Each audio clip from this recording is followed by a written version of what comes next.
dalam berusaha itu harus tekun, ya. Meskipun kita punya modal, meskipun kita punya skill, tanpa diikuti oleh ketekunan, jadi sebuah usaha itu tidak akan bisa untuk mencapai target atau hasil yang sesuai dengan harapan.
Jadi usaha ini berdiri, diawali dengan pensiunnya orang tua saya yang tadinya seorang PNS, kemudian menginjak masa pensiun, dan kebetulan ditunjuk sebagai seorang mangku di sebuah pura Kahyangan Jagat di Beleleng.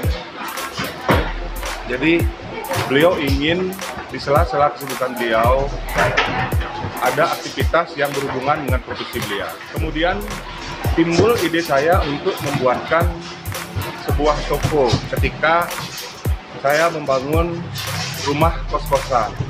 Ya, jadi di situ barang-barang yang saya pilih untuk dijual adalah barang-barang perlengkapan untuk sembahyang, sarana dan prasarana sembahyang. Salah satunya dupa tentunya, ya.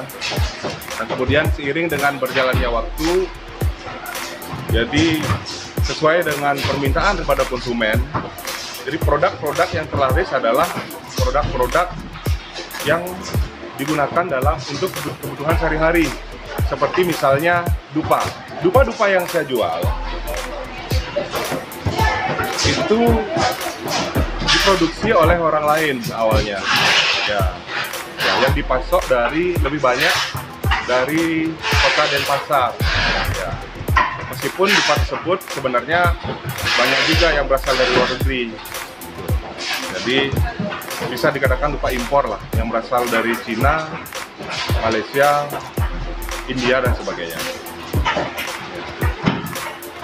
Nah, kemudian selama 8 bulan saya kembali bekerja di kapal pesiar. Kemudian sepulangnya saya, kebetulan saya mengambil libur panjang, di situ saya mengevaluasi. Jadi ketika saya evaluasi, menurut saya usaha yang orang tua saya jalankan itu tidak mendapat keuntungan yang bagus, sehingga ada keinginan bagi saya untuk mengambil alih. Kemudian saat saya ambil alih, terpikir untuk mencoba memproduksi dupa sendiri. Ya, jadi dimulai dengan membeli dupa curah, ya, kemudian saya harumin dan kemas sendiri dan saya jual. Saya tambahkan merek Saraswati waktu itu. Ya. Nah, semakin kesini dupa-dupa yang kami kemas, dupa-dupa yang sudah harum yang kami kemas, mendapat permintaan yang semakin tinggi. Ya. Kemudian pada akhirnya saya mencoba untuk memproduksi sendiri. Ya, kebetulan saja di akhir tahun 2012 ya ada sebuah pameran yang di situ ada seorang vendor peralatan dupa atau alat untuk membuat dupa, mesin-mesin dupa, menawarkan saya mesin-mesin dagangannya. Nah, akhirnya saya memulai produksi dengan memiliki 2 buah mesin, dan karyawan kurang lebih berjumlah 15 orang. Ya, lambat laun permintaan semakin meningkat, kita menambahkan mesin, kita menambahkan alat, kemudian karyawan juga semakin meningkat.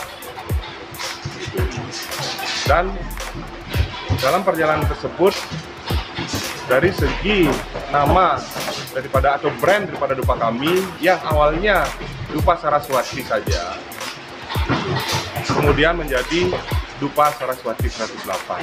Dan saat ini usaha kami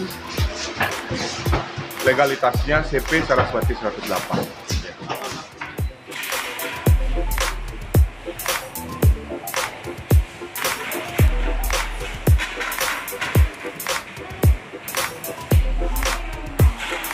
Makna daripada Saraswati 108 itu filosofinya sebenarnya simpel saja ya. Bahwasanya kita semua tahu bahwasannya Saraswati adalah lambang daripada pendidikan, lambang daripada kecerdasan ya.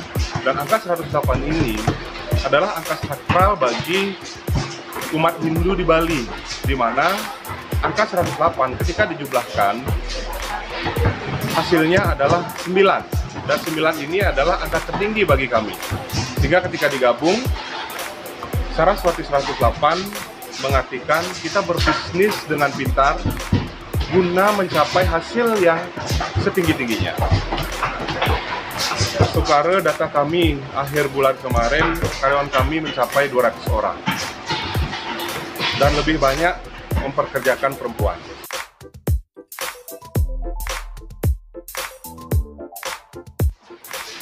Saya merasa bangga menjadi pengusaha di mana saya dapat memperkerjakan menggunakan kearifan lokal ya, apalagi memberdayakan perempuan ya.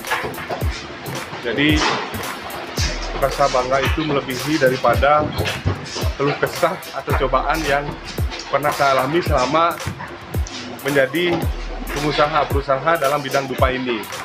Begitu.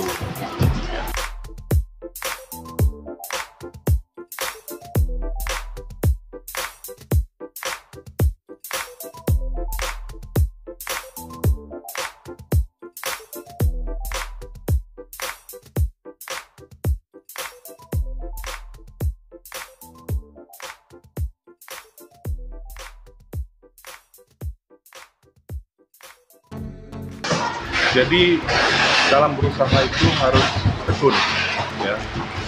Meskipun kita punya modal, meskipun kita punya skill, tanpa diikuti oleh ketekunan, jadi sebuah usaha itu tidak akan bisa untuk mencapai target atau hasil yang sesuai dengan harapan.